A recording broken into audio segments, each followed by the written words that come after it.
apakah Allah masih menerima taubat kita jika kita sudah pernah berzina? Kalau berzina jangan ikut-ikut saya. Kita zina sama pelacur. Gini, kalau Anda masih punya kesempatan bernyawa dan belum sampai nyawa itu ke kerongkongan, maka taubat itu sangat terbuka bagi Anda. Kecuali kalau nyawa sudah sampai ke kerongkongan, segera kembali. Bahkan ada ayat yang khusus diturunkan untuk pertanyaan Anda ini. Ayatnya ayat ke-53, surahnya surah ke-39. Ayat itu diturunkan untuk menjawab seseorang yang terlibat dengan pertanyaan Anda seperti ini dan dia mau tobat.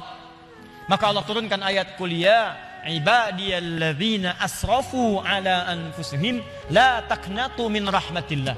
Katakan Muhammad pada hamba-hambaku yang telah berbuat israf. Di antara israfnya mengerjakan perbuatan dosa besar. Dosa besar di antaranya zina. Ketika dikerjakan seperti itu dia mau tobat. Kata Allah, ayo tobat, jangan putus asa dari rahmat Allah Subhanahu wa taala. Kenapa ada kalimat jangan putus asa? Karena orang kalau berbuat dosa besar, setannya lebih mudah menjerumuskan dia. Karena akan dibuat kalimat-kalimat dalam dirinya seakan-akan mencegah dia untuk bertobat. Sudah, dosa kamu berbuat sudah begitu besar, gak ada kesempatan untuk bertobat lagi. Sudah, kamu sudah terlanjur basah, berenang sekalian, tinggalkan perbuatan yang ini. Kamu medannya di sini, kamu dunianya di sini. Kata Allah, itu semua tidak benar. Saya itu adalah Tuhan rahmat, bukan Tuhan ghadab. Rahmat saya melebihi ghadab yang ada dalam diri saya. Maka rahmat itu manfaatkan. Tobat. Ayo tobat. Saya katakan, jangankan Anda, pelacurnya pun, maaf ya, duhai perempuan-perempuan dimanapun Anda berada yang terjebak dalam pengaruh setan untuk menjajakkan dirinya sehingga disebut dengan pelacur. Maaf, saya tidak ingin memperindah bahasa ini. Saya tegaskan pada Anda ya, kalau maksiat itu istilahnya jangan dibikin sopan. Kalau dibikin sopan nanti bangga tampilannya. Maaf, koruptor maling. Ketika dibuat koruptor, dipakein jaket kuning, cuma pakai jaket, masya Allah, enak banget senyum-senyum bawa tas. Kontingen koruptor Indonesia bawa tas, senyum, foto-foto, bilang maling. Samakan dengan ayam. Kenapa orang pencuri ayam disebut maling? Pencuri uang ratusan miliar triliun disebut dengan koruptor. Walaupun mungkin maknanya berbeda, tapi kalimatnya diperindah. Maaf, perempuan menjajakan diri di malam hari jangan disebut kupu-kupu, nggak ada hubungan. Kupu-kupu aja nggak begitu. Ya, sebut aja dengan bahasa yang menjijikkan itu sehingga orang menjauhinya. Pelacur, selesai. Laki-lakinya apa? Jangan dipersempit. Buaya aja nggak begitu. Udah sebut aja misalnya pria jahat, pria buruk, pria pezina, selesai. Tuh pria pezina tuh. Bukan itu hidung belang, hidungnya sama. Nggak belang dia. Katakan pezina. Begitu disebut pezina, dia akan menjauhi perbuatan itu. Ayo tempat-tempat zina, sebut aja begitu. Ya, jangan disebut dengan kalimat-kalimat yang indah. Begitu disebut dengan kalimat yang indah, seakan-akan perbuatan itu menjadi baik. Teruskan. Pernah dengar tentang hadis ini? Seorang pelacur memberikan air, minuman kepada seekor anjing. Ketika diberikan itu tiba-tiba keluar firman-Nya, dengan segala keikhlasannya dia masuk ke dalam surga. Pernah dengar hadis itu? Jangan salah baca. Kalau salah baca nanti, jadi pelacur aja bisa masuk surga. Cukup cari anjing aja, anjing kasih minum surga. Kalau seperti itu enak banget. Bukan, cara bacanya adalah ketika dia memberi minuman itu, dia sadar dengan dirinya. Ini anjing aja hewan najis, disebut najis, keadaannya terhina, diberikan minuman, tiba-tiba dia bisa berubah beraktivitas dengan cara yang baik. Saya manusia, bukan hewan. Walaupun saya melakukan perbuatan hina, kenapa saya tidak berubah seperti anjing ini punya energi? Dalam bahasa syariat, wahyu itu disebut dengan tuntunan air.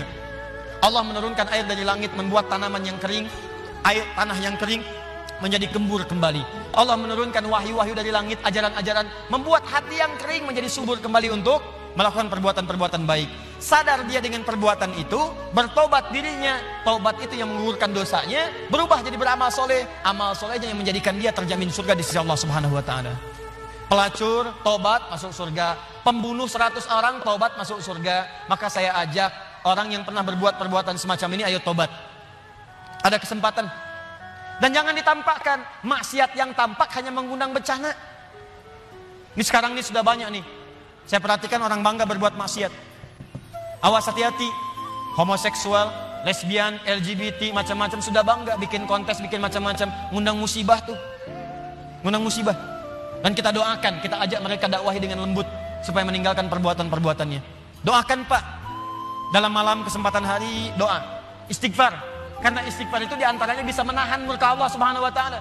Wa ma kana Allahu liyu'adzibahum wa anta fihim. Muhammad, sepanjang kamu hidup mereka tidak akan pernah saya azab. Kalimatnya fiil. Tapi ketika nabinya meninggal, wa ma kana Allahu mu'adzibahum wa hum yastaghfirun. Kenapa yang pertama kata kerja, yang kedua kata benda? Pertama kata kerja karena di zaman Nabi setelah masuk Islam jarang orang berbuat maksiat. Setelah nabinya meninggal berubah jadi kata benda, orangnya banyak bermaksiat. Tapi kenapa azab ditahan oleh Allah? Ada kalimat di ujungnya wahum yastaghfirun, karena ada orang-orang yang masih istighfar kepada Allah Subhanahu Wa Taala. Kita berdoa malam. Ya, bikin programnya. Saya kemarin ke Padang berapa waktu lalu, wali kota Padang punya program Padang bebas maksiat. Saya kira ayo Kabupaten Bandung, ya Kabupaten Bandung bebas maksiat. Anda berdoa, dakwahi, tampakkan kebaikan. Ayo mulai sekarang yang ngaji dengan saya minta komitmennya. Kalau Anda pegawai berangkat ke kantor, perilaku yang baik, tunjukkan nilai keislaman, jujur dalam bekerja, jangan takut. Anda tidak akan kehilangan rezeki. Anda nggak korupsi pun rezekinya segitu. Anda korupsi, rezekinya nggak nambah segitu juga. Jadi kalau Anda bisa dapatkan yang halal, kenapa mencari dengan yang haram? Nggak usah, yang baik-baik aja, rezeki Anda sudah terjamin. Demi Allah saya katakan, kelihatannya banyak, cuman segitu juga. Kalau Anda berbuat baik, ditahan oleh Allah, seperlunya dikasih, perlu dikasih supaya Anda nggak repot. Kadang-kadang dikasih banyak supaya bisa zakat, supaya bisa infak.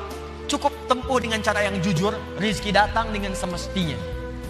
Ayo Anda yang bekerja di birokrasi, di diplomasi, jujur aja udah. Tunjukkan nilai keislaman. Pak, kenapa so soleh sih? Gak nerima proyek begini, bukan soleh. Saya ingin menunjukkan bahwa agama yang saya peluk selalu mengarahkan pada nilai-nilai kebaikan. Demi Allah saya katakan, saya tidak menerima ini pun rezeki saya akan didapatkan dengan seperlunya. Sesuai dengan kebutuhan saya. Paham? Ditinggalkan yang tidak baik. Apapun pekerjaan Anda, yang polisi, yang tentara, yang macam-macam, yang camat, yang lurah, yang bupati. Ayo, kalau Anda merasa mengaji dengan kami, tunjukkan bahwa apa yang kita pelajari bisa dipraktekkan dalam kehidupan. Yang seperti ini, tobat. Kalau Anda tobat, saya doakan, saya bermohon pada Allah, semoga yang bertanya ini kalau benar-benar dia bertobat, dan semua yang bermaksiat bertobat, saya bermohon pada Allah, semoga dimuliakan dengan surga saat kembali kepada Allah Subhanahu Wa Taala.